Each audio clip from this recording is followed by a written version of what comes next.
The U.S. military has taken out a fourth object in the skies in 8 days. The Pentagon held a briefing last night during the Super Bowl to answer questions about what these objects are and where they're from. General Glenn Van Herk is commander of the North American Aerospace Defense Command. They're similar in size, similar in speeds that go with the wind on these objects that we've seen. As far as specific shapes, we've got to get our hands on those. Connecticut Representative Jim Himes tells NBC's Meet the Press, heard Sundays on Bloomberg Radio, that the U.S. is seeing more unidentified objects in our skies because we're looking for them. Most of our sensors and most of what we were looking for didn't look like balloons. Now, of course, we're looking for them, so I think we're probably finding more stuff. Recovery efforts are underway for all four objects, including the suspected spy balloon at the bottom of the Atlantic Ocean. Well, Amy, the war of words continues this morning over the balloon controversy. China says the U.S. has repeatedly flown balloons over its country. We get more from Bloomberg's Derek Wallbank. China says U.S. balloons trespassed over 10 times since January 2022. So now there's getting to be a bit of a tit for tat and back and forth about who's doing what. All of this is sounding very much unlike that détente that we were hearing about out of the G20 leaders meeting in Bali, where Xi Jinping and Joe Biden were talking about an easing of ties and wanting to have senior officials meeting and things, and this has really gotten in the way of that. And Bloomberg's Derek Wallbank says media reports out of Asia say China is preparing to take down an unidentified object found flying over its waters. And now we turn to the latest on those two massive earthquakes that struck Turkey and Syria last week. The death toll has climbed to near 35,000 people. That has criticism mounting on Turkey's government. Bloomberg's Simon Demikan reports from Istanbul. Survivors and opposition parties are saying that the government was just ill-equipped and too slow in responding, especially on the first day, missing a critical window of saving more people. And there's also huge complaints about shoddy construction. Bloomberg's Simon Demikan says dozens of contractors are under investigation for shoddy construction following the earthquake. 3 have been arrested. Well, Amy, much more ahead of these developing stories throughout the broadcast. But first, we turn our attention to a Super Bowl classic that is enveloped in controversy this morning. And Bloomberg's John Stashower joins us live with the details. John, good morning. Good morning, Karen. The Kansas City Chiefs went 50 years without winning or even playing in the Super Bowl. This was their third in the last 4 years and their second victory. This one, like the previous one, a come-from-behind win. Chiefs only had the ball for 8 minutes of the first half. They trailed the Eagles by 10, but scored 3 second-half touchdowns to go up by 8. Philadelphia then tied the game.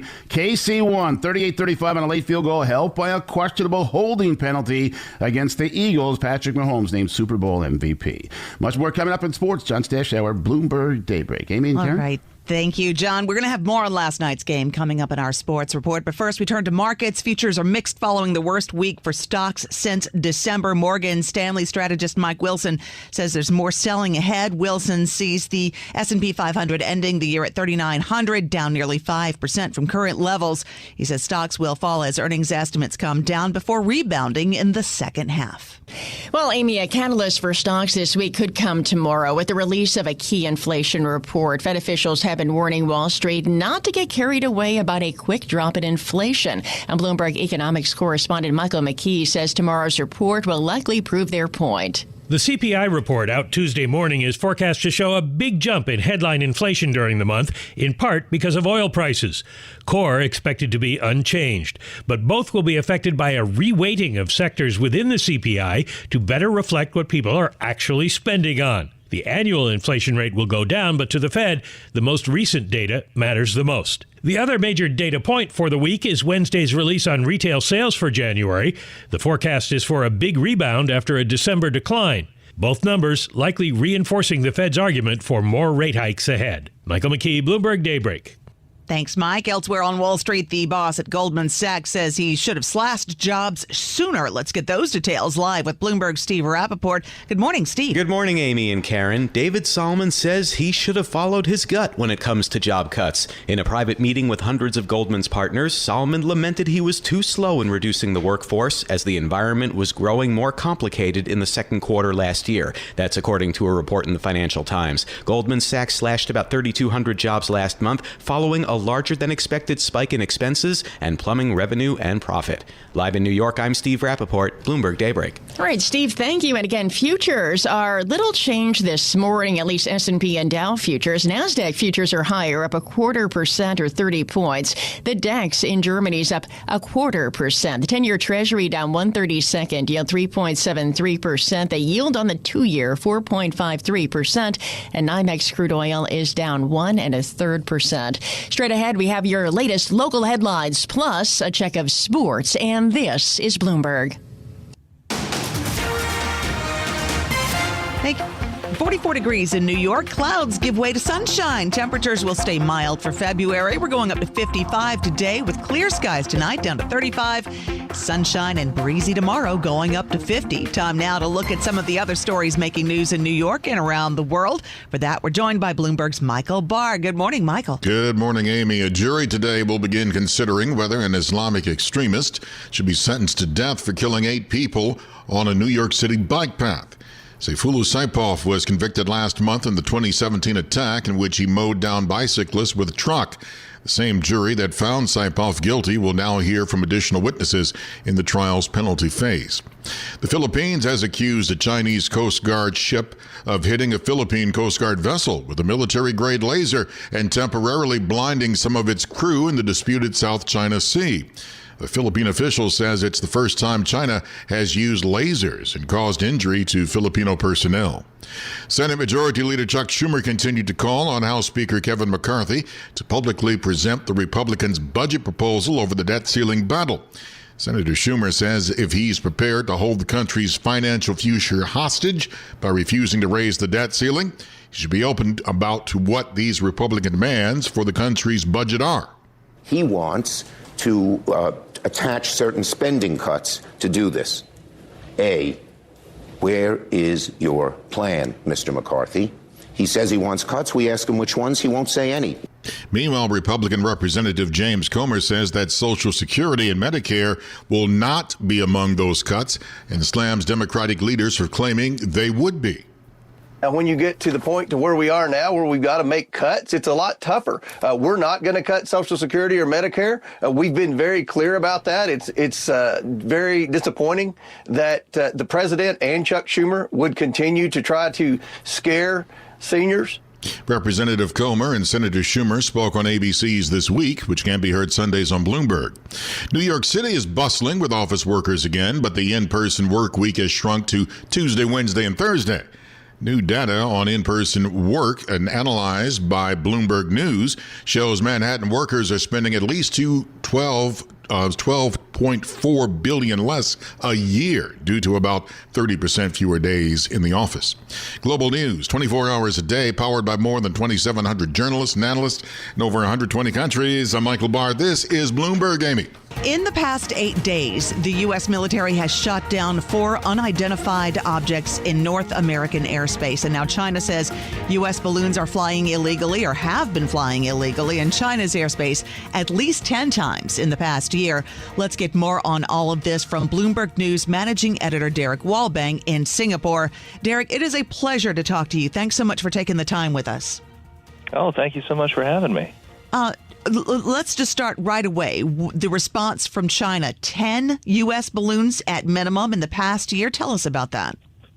That is what they said. A foreign ministry spokesman actually told reporters, quote, "It's nothing rare for U.S. balloons to illegally enter other countries' airspace."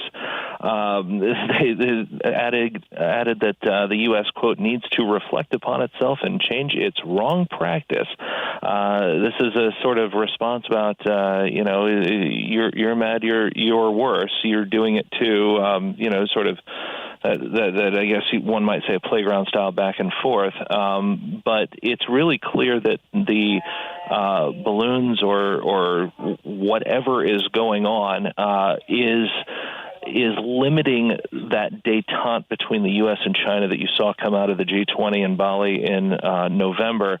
There had been ideas about a warmer relationship. There had been talks about senior level visits from one country to another. A lot of that has been put on hold, and what you're hearing right now is rhetoric that is suggesting going exactly the opposite way from where Joe Biden and Xi Jinping were signaling. How do they get past this at this point? My question is whether the U.S. has been shooting down these objects. Mm-hmm. If China starts shooting down these objects, does this escalate? Can it get worse? Well, I think one of the things that it highlights to me is, I think I'd say two things here. One is it highlights how much of that détente was built on a sort of fragility, right? The U.S. and China have fundamental differences. Those didn't necessarily ease. And if it takes one weather balloon looking thing carrying whatever it was carrying, crossing over the United States to completely upend that, what a fragile piece that had been built. The second thing is, I think that there is a bigger awakening, I guess I would say, across the world to this sort of what may be surveillance, right? You're talking about 4 items shot down over North America. You're talking about a possible balloon-like item over Latin America. Taiwan said balloon-style incursions are a regular thing. And then the UK says that Chinese surveillance balloons may have been spying over Britain as well. So all across there, you're having this bigger awareness of what's going on. And additionally, I think I might note, Amy, is that the U.S. policy on this has moved rapidly, and I think a lot of the world's policy has moved rapidly from a curiosity and a wondering what should be done to just decisive action. We're just going to shoot this right down. Because you remember that first one that went over the U.S., right? Crossed quite a lot of territory, quite a lot of days, eventually gets taken out just off the coast of South Carolina. Numbers 2, 3, and 4 went down real fast. I was going to ask you about that very thing because they seem to be comfortable watching it and tracking it while it flew by. And once they got over, out into the Atlantic, they were able to take that first one down. But my question now then is this getting traction because they're being tracked now? Are they tracking them more closely? Are these balloons a common practice that the rest of us are just now becoming aware of because of that balloon off the coast of South Carolina? Well, I think that's a great question, and the Defense Department told reporters the other day that they've been more closely scrutinizing airspace at the altitudes that these objects had been traversing in, including enhancing radar, which might explain partly the increase in objects detected recently. So it may be in some way you're finding more things because you're looking for them, right? There may be a certain additional awareness. I also think, look, surveillance between great powers is not new. There's spy efforts that go on all the time. Nobody should be, there's no fainting couches needed for any of that. But I think of this particular type of surveillance, I think there's been a large increase in awareness. And I also think that there's, as I mentioned, there's been a large increase in certainty about what to do about it when it comes, as well as, reactions that this is perhaps not something that people are willing to put up with. You see threats of sanctions. You see other sorts of ties that get affected by this. So it's got a little bit of a, if you'll forgive the horrible pun, these balloons get shot down, and they make a much bigger splash than just the